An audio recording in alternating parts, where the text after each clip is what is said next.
Assalamualaikum warahmatullahi wabarakatuh. Perkenalkan, nama saya Nur Asisa, salah satu mahasiswa IAIN Bone, program studi Perbankan Syariah kelompok 2 semester 4.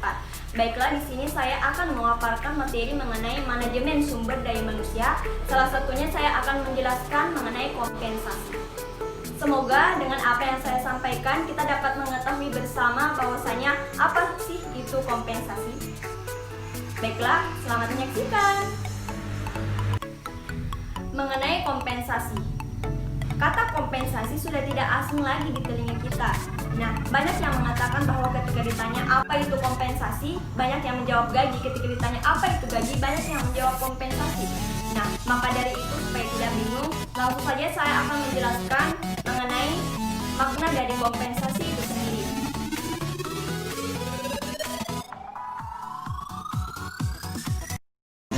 Jadi, kompensasi adalah segala sesuatu yang diterima baik finansial maupun non-finansial. Kompensasi juga berarti adalah segala sesuatu yang diterima oleh seseorang atau karyawan atau jasa atau hasil dari pekerjaannya dalam suatu perusahaan, baik berupa barang ataupun uang, baik secara langsung maupun tidak langsung. Nah, jadi kompensasi itu bukan hanya sekedar gaji, bukan hanya sekedar tunjangan, bukan hanya sekedar insentif, bukan hanya sekedar THR. Nah, itu merupakan bagian-bagian dari kompensasi itu sendiri. Jadi ketika ditanya apa itu kompensasi, jadi kompensasi adalah seluruh imbalan yang diberikan kepada seseorang atau karyawan atau hasil dari sebuah pekerjaannya dalam sebuah perusahaan yang diberikan berupa uang atau barang, baik secara langsung maupun tidak langsung. Nah, selanjutnya apa sih tujuan dari pemberian kompensasi itu sendiri? Nah, tujuannya itu ada 3. Yang pertama yaitu untuk menarik, yang kedua adalah untuk mempertahankan, dan yang ketiga adalah untuk memotivasi karyawan. Nah, maksud dari menarik di sini adalah kita menarik seseorang untuk menjadi karyawan. Yang berperan di sini adalah pada tahapan rekrutmen, di mana telah diketahui bahwasanya seperti kita akan mencari karyawan baru. Nah, di situ telah ditentukan yang akan diterima adalah usia segini dan akan digaji segini.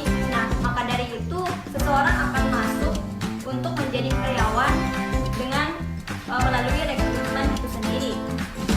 Nah, kemudian yang kedua adalah mempertahankan. Gimana nih maksudnya ini mempertahankan itu seperti apa? Nah, maksudnya mempertahankan ini yaitu kita memberikan kompensasi yang layak dan adil kepada karyawan. Nah, pada saat itu karyawan akan terus bertahan di perusahaan kita dan karyawan tidak akan bermalas-malasan ataupun berhenti bekerja karena kompensasi yang layak diberikan oleh sebuah perusahaan. Nah, seperti itu sangat penting untuk mempertahankan karyawan. Kemudian tujuan selanjutnya adalah memotivasi. Maksud dari memotivasi di sini adalah kita memotivasi karyawan dengan cara memberikan kompensasi yang layak. Nah, maka dari itu karyawan juga membutuhkan kompensasi sehingga karyawan akan terus bekerja dalam suatu perusahaan sehingga perusahaan dapat tercapai sesuai dengan yang diinginkan.